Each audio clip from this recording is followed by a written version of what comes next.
சங்கீதம் 41. ராகு தலைவனுக்கு ஒப்புவிக்கப்பட்ட தாவீதின் சங்கீதம். சிறுமைப்பட்டவன் மேல் சிந்தையுள்ளவன் பாக்கியவான். தீங்கு நாளில் கர்த்தர் அவனை விடுவிப்பார். கர்த்தர் அவனை பாதுகாத்து அவனை உயிரோடே வைப்பார். பூமியில் அவன் பாக்கியவானாயிருப்பான்.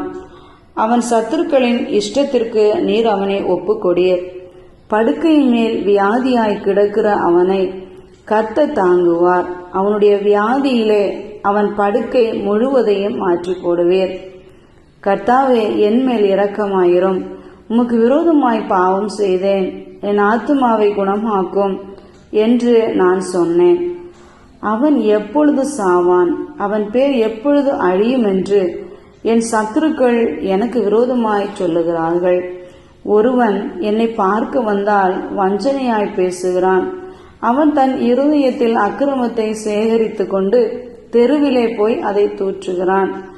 என் பகைஞர் எல்லாரும் என்மேல் ஏகமாய் முணுமுணுத்து எனக்கு விரோதமாயிருந்து எனக்கு பொல்லாங்கு நினைத்து தீரா வியாதி அவனை பிடித்து கொண்டது.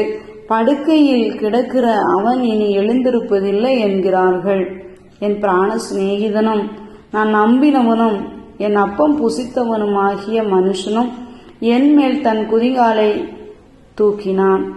கர்த்தாவே, நீர் எனக்கு இறங்கி நான் அவர்களுக்கு சரிகட்ட என்னை எழுந்திருக்க பண்ணும். என் சத்துரு என்மேல் ஜெயங்கொள்ளாததினால் நீர் என்மேல் பிரியமாய் இருக்கிறீர் என்று அறிவேன். நீர் என் உத்தமத்திலே என்னை தாங்கி என்றென்றைக்கும் உம்முடைய சமூகத்தில் என்னை நிலை நிறுத்துவீர்.